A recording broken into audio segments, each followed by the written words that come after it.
Hello అండి. అందరికీ నమస్తే. దినేష్ కిచెన్‌లోకి వచ్చేసరికి స్నేహ, ప్రభావతిలు మాట్లాడుకుంటూ వంట చేస్తూ ఉంటారు. దినేష్ స్నేహాని చూసి ఇంత అందమైన అమ్మాయి స్నేహ కోసం పెళ్లి మండపం నుండి వచ్చేసిందా అని అనుకుంటూ స్నేహను అణువణువు స్కానింగ్ చేస్తున్నట్లు చూస్తుంటాడు. ప్రభావతితో మాట్లాడుతున్న స్నేహకి ఏదోలా అనిపించి తిరిగి చూసి దినేష్ కాంక్షగా తన వైపు చూసే చూపులకు కంపరంగా అనిపించి ప్రభావతితో ఆంటీ ఎవరో వచ్చారు అని అంటుంది చిన్నగా.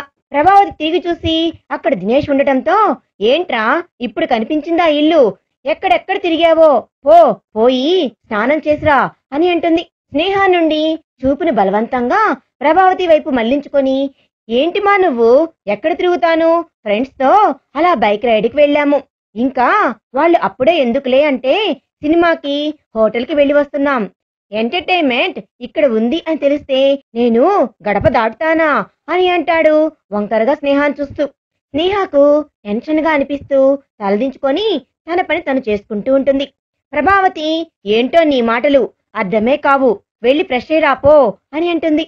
దినేష్ స్నేహాన్ని చూస్తూ ఎవరుమా ఈ అమ్మాయి, నీ కోడలా, నాకు ఒక్క మాట కూడా చెప్పలేదు, పెళ్లి కాకుండా ఫిక్స్ చేసేసారా ఏంటి ఇంత అందమైన అమ్మాయిని, అప్పటికప్పుడే పెళ్లి చేసుకోవడం ఏంటి, పెళ్లి పీటల మీద నుంచి లేవ తీసుకుని వచ్చి కూడా పెళ్లి చేసుకోవచ్చు అని అన్నాడు. స్నేహ దినేష్ ను అసహ్యంగా చూసి ఫేస్ పక్కకు తిప్పుకుంటుంది. ప్రభావతి ఏం మాట్లాడుతున్నావురా వెధవా, వెళ్ళు నువ్వు ఇక్కడి నుండి, చెత్తవాగుడు నువ్వును అని అరుస్తుంది. దినేష్ కిచెన్ నుండి బయటకు వెళ్తాడు. ప్రభావతి వాడి మాటలు ఏమీ పట్టించుకోకమ్మా, సాయిని భోజనానికి పిలువు అని అంది. స్నేహ ప్రభావతిని చూసి సరే ఆంటీ అని అక్కడి నుండి వెళ్ళిపోతుంది. స్నేహ, సాయి, ప్రసాద్, దీప్తిలు భోజనానికి కూర్చుంటారు. ప్రభావతి వడ్డిస్తూ ఉంటుంది. ప్రసాద్ మీ పుత్రరత్నం వచ్చినట్లున్నాడే, ఏడి అని అన్నాడు. సాయి దినేష్ వచ్చాడా, కనబడలేదే అని అన్నాడు. దినేష్ వచ్చి ఇక్కడే ఉన్నారా, ఏంటి షాకింగ్ న్యూస్లు ఇస్తున్నావు అని అంటాడు స్నేహాన్ని చూస్తూ. సాయి నవ్వుతూ అది ఆ టయానికి మాకు ఏం చేయాలో తోచలేదు దినేష్, సడన్ గా తన బావతో పెళ్లి పెట్టుకున్నారు, పెళ్లి ఎలా ఆపాలో అర్థం కాలేదు, అందుకే మాకు అంతకు మించి ఆలోచన రాలేదు, నిదానంగా హైదరాబాద్కు వెళ్తే తన వాళ్ళు ఖచ్చితంగా అర్థం చేసుకొని మమ్మల్ని ఆదరిస్తారు అని అన్న నమ్మకంతోనే అంటుండగా దినేష్ అందుకేనా నీతో లేచిపోయి వచ్చింది అని అంటాడు వెకిలిగా నవ్వుతూ. ప్రసాద్ రేయ్ కాస్త నోరు మూసుకుంటావా అన్నాడు. స్నేహకి తినబుద్ధి కాక ప్లేట్లో హ్యాండ్ వాష్ చేసుకొని అక్కడి నుండి తన రూమ్కి వెళ్ళిపోతుంది. స్నేహ వెళ్లేసరికి సాయికి కూడా తినాలనిపించక తను కూడా ప్లేట్లో చేయి కడిగి పైకి లేస్తాడు. ప్రభావతి ఏంటి సాయి వాడి మాటలు ఎందుకు పట్టించుకుంటారు అని అంది. సాయి సారీ ఆంటీ, తను అలా బాధపడుతుంటే నేను ఎలా తినగలను అని దినేష్తో. దినేష్ తను నేను చిన్ననాటి స్నేహితులం, ఒకరి గురించి ఒకరికి బాగా తెలుసు, అందుకే నాతో వచ్చింది, అంతేకాని నువ్వు అనుకున్నట్లు కాదు, తను నా దృష్టిలో ఒక దేవత అని మరో మాటకు అవకాశం ఇవ్వకుండా అక్కడి నుండి వెళ్ళిపోతాడు. ప్రసాద్ ఏంట్రా నువ్వు ఇలా తయారయ్యావు, అవతల వాళ్ళు ఎంత బాధపడతారో అని కూడా చూడవా, నీకు ఇష్టం వచ్చినట్లు మాట్లాడతావు అని అన్నాడు. దినేష్ వాళ్ళు చేసిందే కదా నేను చెప్పాను, వాళ్ళు చేస్తే తప్పులేదు గాని నేను అంటే మాత్రం తప్పా, ఇప్పుడేంటి నాకు అన్నం పెడతారా లేక వెళ్ళిపోయేదా అని అన్నాడు. ప్రభావతి మీరుండండి వాణ్ణి తినని అంటూ ప్లేట్లో వడ్డిస్తుంది. ప్రసాద్ వాణ్ణి ప్రతిసారి ఇలా వెనకేసుకు వచ్చే వాడు ఇలా తయారవుతున్నాడు అని అంటాడు. దీప్తి ఇది మాత్రం నిజం డాడీ అని అంది. దినేష్ ఏ నువ్వు నోరు మూసుకొని తిను అని అన్నాడు. దీప్తి కామ్గా తింటుంది. సాయి నేరుగా స్నేహ రూమ్ దగ్గరికి వస్తాడు. స్నేహ రూమ్ లో ఉండదు, ఎక్కడికి వెళ్ళింది ఇది అని అనుకుంటూ లోపలికి వస్తాడు. స్నేహ బాల్కనీలో నుంచొని ఉంటుంది. తన కళ్ళల్లో నీళ్లు వస్తూ ఉంటాయి. సాయి స్నేహ దగ్గరికి వస్తాడు. తన కన్నీళ్లు సాయి కంట్లో పడకూడదని స్నేహ తల ఎత్తదు. సాయి స్నేహ గడ్డం పట్టుకొని పైకెత్తుతూ ఏంటి స్నేహ ఇది ఏడుస్తున్నావా అని అన్నాడు. స్నేహ మౌనంగా ఉంటుంది. సాయి ఒక్క క్షణం మౌనంగా ఉండి తన కర్చీఫ్ తీసి స్నేహ చేతికిస్తాడు. స్నేహ సాయి వైపు చూస్తూ నేను నీతో అలా వచ్చేసానని నువ్వు కూడా నన్ను అసహించుకుంటున్నావా సాయి అని అంది. సాయి చీచి నా ప్రాణం పోయినా అది జరగదు స్నేహ అని అన్నాడు. స్నేహ కన్నీళ్లను చేత్తో తొడవకుండా నాకు కర్చీఫ్ ఇస్తే అలా అనుకున్నానులే అంటూ కర్చీఫ్తో కళ్ళు ఒత్తుకుంటుంది. సాయి స్నేహ చెంపలపై జారిన కన్నీటిని చేత్తో తుడుస్తూ, సారీ స్నేహ, నీ కళ్ళల్లో నీళ్లు నేను చూడలేను, అందుకే కర్చీఫ్ ఇచ్చాను, అంతే తప్ప నువ్వు అనుకున్నట్లు కాదు. స్నేహ, ఎట్టి పరిస్థితుల్లోనూ ఏడవకూడదు. నువ్వు ఏడిస్తే వాడి మాటలకు విలువ ఇచ్చినట్లే, అంటే నా మాటకు విలువ ఇవ్వనట్లే. ఇక నీ ఇష్టం అని అన్నాడు. స్నేహ, లేదు సాయి, నేను ఎప్పుడు ఏడవను అనంది. సాయి స్నేహ చెంపన చేయి వేసి, అది మా స్నేహమంటే అని అన్నాడు. స్నేహ నవ్వుతుంది. సాయి, నీ ఫేస్లో ఎప్పుడు ఈ నవ్వు ఉండటానికి, నేను ఏమి చేయడానికైనా నేను సిద్ధమే స్నేహ, చెప్పు ఏం చేయమంటావ్ అని అంటాడు. స్నేహ, నాకు ఇక్కడ ఉండటం ఇష్టం లేదు సాయి, ఆ దినేష్ బిహేవియర్ నాకు నచ్చడం లేదు, మనం ఇంకెక్కడన్నా రూమ్ తీసుకుందాము అని అంది. సాయి ఒక్క నిమిషం ఆలోచించి, సరే స్నేహ, వర్కింగ్ ఉమెన్స్ హాస్టల్లో ఉంటావా అని అన్నాడు. స్నేహ డల్గానే, సరే సాయి, నేను హాస్టల్లోనే ఉంటా, అయితే నేను కూడా జాబ్కు ట్రై చేస్తానంది. సాయి, తప్పదా అని అన్నాడు. స్నేహ ఊహు అని అంది. సాయి నవ్వుతూ, సరే నీ ఇష్టం, నేనెప్పుడు కాదన్నాను అని అన్నాడు. దీప్తి 2 గ్లాసుల్లో పాలు తెచ్చి ఇస్తుంది. సాయి థ్యాంక్స్ దీప్తి అని ఒక గ్లాస్ స్నేహాకిచ్చి ఇంకో గ్లాస్ తను తీసుకుని తాగుతాడు. పాలు తాగి స్నేహాను చూస్తూ, okay Sneha, good night, good night Deepti అని ఇద్దరికి చెప్పి వెళ్ళిపోతాడు. శశి తన రూమ్లో నిద్ర పట్టక టెర్రస్ పైకి వచ్చి అక్కడ మంచం వేసుకొని పడుకొని ఫోన్లో ఫేస్బుక్ చూసుకుంటూ ఉంటాడు. దీప్తి పంపిన ఫ్రెండ్ రిక్వెస్ట్ చూసి, ఈ దీపు ఎవరు? దీప్తి శశి డీపీని చూసి తను కూడా తన మదర్స్ బేబీగా ఉన్నప్పటి ఫోటో పెడుతుంది.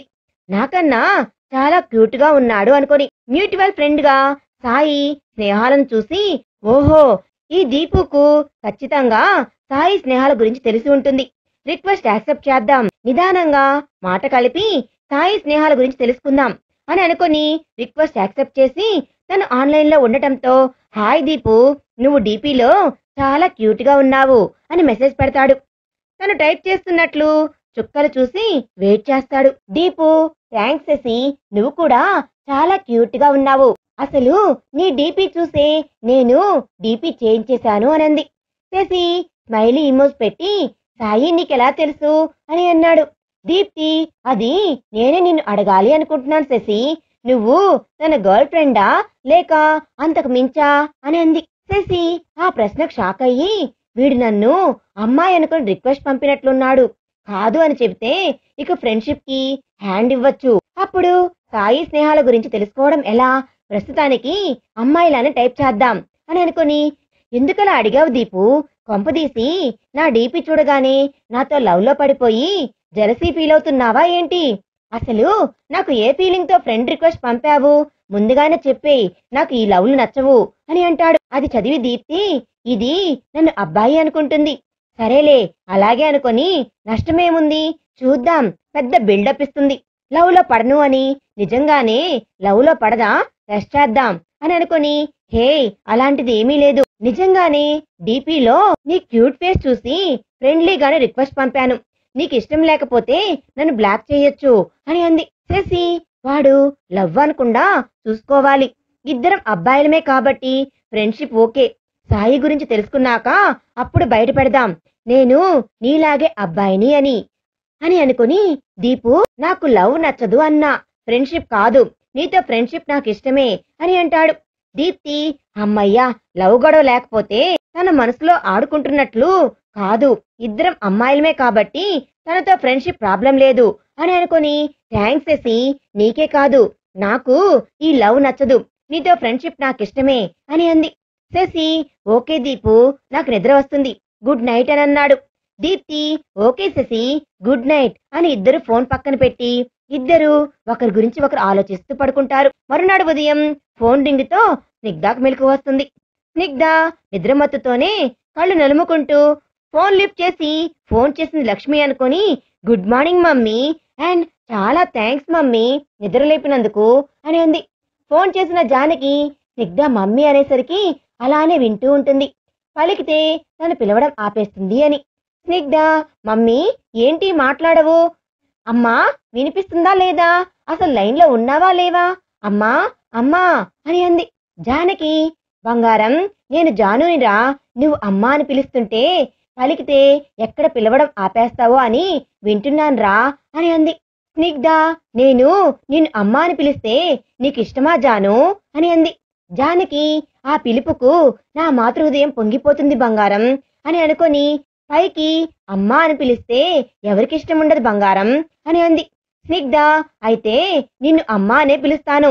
అమ్మా, అమ్మా, అమ్మా అని కంటిన్యూస్ గా పిలుస్తుంటే జానకి సంతోషంగా చాలురా బంగారం, చాలు అని అంది. స్నిగ్ధ, ఓకే అమ్మా. అవును, ఇంత మార్నింగ్ ఫోన్ చేసావేంటి అని అంది. జానకి, ఇంత మార్నింగ్ అంటావు ఏంట్రా, టైం 8 అవుతుంది అని అంది. స్నిగ్ధ చివుక్కున బెడ్ పై నుంచి లేచి కూర్చొని క్లాక్ వైపు చూసి, వామ్మో 8 అవుతుంది, బావ చేతిలో ఈ రోజు నా పని అవుట్ అని అనుకొని, నేను మళ్ళీ ఫోన్ చేస్తానమ్మా, బావకి కాఫీ పెట్టాలి అని జానకి సమాధానం కోసం వెయిట్ చేయకుండా కాల్ కట్ చేసి వాష్రూమ్కి పరుగున వెళ్ళి ఫేస్ వాష్ చేసుకొని కిచెన్లోకి వస్తుంది. శౌర్య అప్పటికే కిచెన్లో ఉంటాడు. స్నిగ్ధ భయంగా బావా అని అంటుంది. శౌర్య తిరిగి చూసి, ఏంటి త్వరగా లేచినట్లున్నావే, ఇంకా సేపు పడుకోపోయావా అని అన్నాడు. స్నిగ్ధ, ఏంటి బావా తమాషాలు పడుతున్నావా, టైం 8 అయింది. అవును, కిచెన్లో ఏం చేస్తున్నావు అని అంది. శౌర్య, ఇడ్లీలు పెట్టాను స్నిగ్ధ, చట్నీ చేస్తున్నా అన్నాడు. స్నిగ్ధ, కాఫీ తాగావా బావా అని అంది. శౌర్య లేదు అన్నాడు. స్నిగ్ధ, కాఫీ కూడా తాగకుండా ఇంత హడావుడిగా టిఫిన్ ప్రిపేర్ చేస్తున్నావెందుకు బావా, నేను చేస్తాగా అని అంది. శౌర్య, కోర్టుకు వెళ్ళాలి స్నిగ్ధ, ఈరోజు ఒక కేసు హీరింగ్కి వచ్చింది, జడ్జిమెంట్ ఇస్తారు. రవి హ్యాండిల్ చేయలేడు, ఏమైనా తేడా వచ్చిందంటే కేసు ఓడిపోతాం, అందుకే త్వరగా వెళ్ళాలి అని టిఫిన్ చేసేస్తున్నాను. నీకు నిద్రలేయటమే కష్టం, నువ్వు టిఫిన్ చేస్తావా, అయినా నీకు వంట రాదుగా అని అన్నాడు. స్నిగ్ధ, నేర్చుకొని చేస్తా కదా బావా అని అంది. శౌర్య, కాఫీ పెట్టావుగా, షుగర్ వేయకుండా, అలాగే చేస్తావు టిఫిన్ కూడా అన్నాడు. స్నిగ్ధ, బావా నువ్వు వెళ్ళు, మిగతావి నేను చేస్తానులే అంది. శౌర్య, నీకు వంట రాదుగా, నా మీద ప్రయోగాలు ఎందుకే అన్నాడు. స్నిగ్ధ, మరి కండిషన్ పెట్టినప్పుడు తెలీదా నీకు నాకు వంట రాదని అంది. శౌర్య, కాఫీ తాగాక అర్థమైంది నీ వంట గురించి అన్నాడు. స్నిగ్ధ, నువ్వు హాల్లోకి వెళ్ళు, కాసేపు టీవీ చూస్తా కూర్చో, కాఫీ పెట్టుకుని వస్తా, అప్పుడు నా వంట గురించి నీకు నమ్మకం వస్తుంది అని శౌర్యాన్ని కిచెన్ బయటకు తోస్తుంది. శౌర్య నవ్వుకుంటూ హాల్లోకి వచ్చి టీవీ పెట్టుకుని కూర్చుంటాడు. స్నిగ్ధ పాలు స్టవ్ పైన పెడుతుంది. పాలు కాగుతుంటే 2 కప్పుల్లో కాఫీ పొడి, చక్కెర వేసి పాల వైపు చూస్తూ, రాత్రి హోటల్కి వెళ్ళాం, రిటర్న్ గొడవ జరిగింది, నేను కారులో నిద్రపోయాను, లేచేసరికి బెడ్ పైన ఉన్నాను, అంటే బావ నన్ను మోసుకొచ్చి పడుకోబెట్టాడా, ఛా ఏంటి నేను అంతలా మొద్దు నిద్రపోయాను, బావైనా లేపి ఉండవచ్చు కదా అని అనుకుంటూ పాలు పొంగు రావడంతో స్టవ్ ఆపి పాలు కప్పులో పోసి కాఫీ కలిపి ట్రేలో పెట్టి శౌర్య దగ్గరికి వెళ్ళి శౌర్యకి ఒక కప్పు ఇచ్చి తను ఒక కప్పు తీసుకొని శౌర్య ఎదురుగా టీపాయ్ మీద కూర్చుంటుంది. శౌర్య కాఫీ తీసుకొని తాగొచ్చా అని అన్నాడు. స్నిగ్ధ, బావా నాకు చాలా ఇన్సల్టింగ్ గా ఉంది అని తన కాఫీ తాగి, బాగుంది బావా తాగు అనంది. శౌర్య తన కాఫీ పక్కన పెట్టి స్నిగ్ధ కాఫీ తీసుకొని తాగి, ఓకే నువ్వు ఆ కాఫీ తాగు అని అన్నాడు. స్నిగ్ధ, నీకు అంత అనుమానం ఏంటి బావా అంటూ కాఫీ తాగుతుంది. శౌర్య, అనుమానం కాదే, నువ్వు తాగి ఇచ్చిన చేదు కాఫీనే అమృతంగా తాగానే, నీకు నా ఫీలింగ్ ఇప్పుడు అర్థం కాదు, నువ్వు లవ్లో పడితే అప్పుడు అర్థమవుతుంది, నేను ఇప్పుడు ఏమీ నా ఫీలింగ్స్ నీకు చూపించలేను, నువ్వు నీ గోల్ రీచ్ అవ్వాలి, కానీ నువ్వు సిప్ చేసి ఇచ్చిన కాఫీ తాగాలి, అందుకే ఈ డొంక తిరుగుడంతా అని ఆలోచనలో ఉన్న శౌర్య బావా అన్న స్నిగ్ధ పిలుపుకు ఈ లోకంలోకి వచ్చి స్నిగ్ధను చూసి ఏంటి అన్నాడు. స్నిగ్ధ, రాత్రి కారులోనే నిద్రపోయాను కదా, లేపవచ్చుగా, మోసుకొని రాకపోతే అని అంది. శౌర్య, గాడిదలను మోసే సరదా నాకేమీ లేదు, ఎంత లేపినా నువ్వు లేస్తే కదా, అందుకే కారులోనే ఉన్నించలేక మోసుకువచ్చాను, ఇంకోసారి మోసుకురానులే అని అన్నాడు. స్నిగ్ధ బొంగుముది పెట్టుకొని, ఏంటి బావా నేను గాడిదనా అని అంది. శౌర్య వస్తున్న నవ్వును ఆపుకుంటూ, ఊహు, నిన్ను గాడితో పోలిస్తే పాపం అది ఫీల్ అవుతుందే అని అన్నాడు. స్నిగ్ధ మూతి ముడుచుకొని కూర్చుంటుంది. శౌర్య స్నిగ్ధకు దగ్గరగా వచ్చి, నీకు మంచి నిద్ర పట్టేసింది. నిన్న పూజ అని చాలా వర్క్ ఉంది కదా, బాగా అలసి నిద్రపోతున్న నిన్ను డిస్టర్బ్ చేయడం ఎందుకులే అని ఎత్తుకొని వచ్చాను. నువ్వేమీ పెద్ద వెయిట్ ఏమీ లేవులే, నాకు కష్టం అనిపించలేదు అని అన్నాడు. స్నిగ్ధ, నువ్వు గుడ్ టైగర్వి బావా అని బుగ్గల్లాగుతుంది. శౌర్య నవ్వుతూ, ఏంటి ప్రమోషన్ ఇస్తున్నావా టైగర్ నుండి గుడ్ టైగర్ కి? నేను కోతు నుంచి కొండ ముచ్చుకు ప్రమోషన్ ఇవ్వనా అని అంటాడు, స్నిగ్ధ ముక్కు గట్టిగా పట్టుకొని ఊపుతూ. స్నిగ్ధ, అబ్బా వదులు బావా, ఈ నేమ్స్ ఏమీ వద్దు, నువ్వు బావా, నేను స్నిగ్ధ అంతే అని అంది. శౌర్య నవ్వి, సరే నేను ఫ్రెష్ అయి వస్తాను, నువ్వు చట్నీ చేసేయి అని తన రూంలోకి వెళ్ళిపోతాడు. దినేష్ నిద్రలేచి కిందకు వచ్చి ఇల్లంతా సైలెంట్ గా ఉండటంతో నేరుగా కిచెన్ లోకి వస్తాడు. కిచెన్ లో ప్రభావతి సీరియస్ గా వంట చేస్తూ ఉంటుంది. దినేష్, ఏమిటి మమ్మీ ఇల్లంతా సైలెంట్ గా ఉంది, నువ్వు నేను తప్ప ఎవరూ లేరా అని అన్నాడు. ప్రభావతి సీరియస్ గా దినేష్ కు ఒక లుక్ ఇచ్చి తన పని తను చేసుకుంటూ ఉంటుంది. దినేష్, ఏంటి మమ్మీ నేను మాట్లాడుతుండేది నీతోనే, సమాధానం చెప్పవా అని అన్నాడు. ప్రభావతి దినేష్ వైపు తిరిగి, ఏం చెప్పాలరా, నువ్వు నాకు తెలియకుండానే ఎంత పెద్దవాడివైపోయావో నిన్న నీ మాటల వల్లే తెలిసింది, ఇంక నీతో నేనేం మాట్లాడాలరా అని అంది. దినేష్, ఏంటి మమ్మీ నిన్న అలా మాట్లాడినందుకు ఫీల్ అవుతున్నావా అని అన్నాడు. ప్రభావతి, లేదురా, నీ మాటలకు నేనేమీ ఫీల్ అవ్వలేదు. స్నేహ భోజనం చేయకుండా వెళ్ళినందుకు ఫీల్ అవ్వలేదు. సాయి కూడా తినకుండా వెళ్ళిపోయినా ఫీల్ అవ్వలా. కానీ దినేష్ వాళ్ళు ఇక్కడ ఉండలేక స్నేహాను ఉమెన్స్ హాస్టల్లో చేర్పిస్తాం అని వెళ్ళిపోతే అప్పుడు ఫీల్ అయ్యాన్రా. అది కూడా నీ మీద కాదు, నా పెంపకం మీద ఫీల్ అయ్యాన్రా. నీ చెల్లి లాంటి అమ్మాయి మన ఇంట్లో ఉండటానికి భయపడే విధంగా నేను నా బిడ్డను పెంచానా అని ఫీల్ అయ్యాన్రా. ఈ రోజు చెల్లి లాంటి అమ్మాయి భయపడింది, రేపు నీ చెల్లెలికి ఇక్కడ సేఫ్టీ ఉంటుందా అని ఫీల్ అవుతున్నాన్రా అని అంది. దినేష్ బాధగా, అమ్మా ఏం మాట్లాడుతున్నావు, నేను మరీ అంత నీచంగా కనిపిస్తున్నానా అని అంటాడు. ప్రభావతి, అయ్యో నువ్వు నీచంగా ఏమీ కనబడటం లేదురా, నిన్ను అలా పెంచినందుకు నేనే నిజంగా కనిపిస్తున్నాన్రా అని అంది. దినేష్ ప్రభావతి చేతులు పట్టుకొని, అలా మాట్లాడకు మమ్మీ, చాలా బాధగా ఉంది అని అన్నాడు. ప్రభావతి, మరి నీ మాటలకు వాళ్ళంత బాధపడుంటే ఉదయాన్నే వెళ్ళిపోతారు అని అంది. దినేష్ తలదించుకుంటాడు. ప్రభావతి, నేను నా బిడ్డలను తలదించుకునేలా పెంచలేదు అనుకున్నా, కానీ నేను తలదించుకునేలా పెరుగుతున్నాడు అని తెలుసుకోలేకపోయాను అనంది. దినేష్ ప్రభావతి చేతుల్లో తలదించుకొని, నువ్వు ఇలా బాధపడకు మమ్మీ, నేను వెళ్ళి స్నేహకు క్షమాపణ చెప్పి మళ్ళీ ఇక్కడికి తీసుకుని వస్తాను అని అంటాడు. ప్రభావతి విరక్తిగా నవ్వి, తను మళ్ళీ ఇక్కడికి వస్తుంది అని అనుకుంటున్నావా? తన గురించి నీకేమి తెలుసురా? ఇంట్లో ఒక ఆడపిల్లను పెట్టుకొని పెళ్లిపీటల మీద నుండి లేచిపోయి వచ్చిన ఆడపిల్లకు ఆసరా ఎలా ఇస్తాంరా? మేము అలా చేస్తే అది తప్పు కాదు అని మన పిల్ల కూడా అలా చేయదా?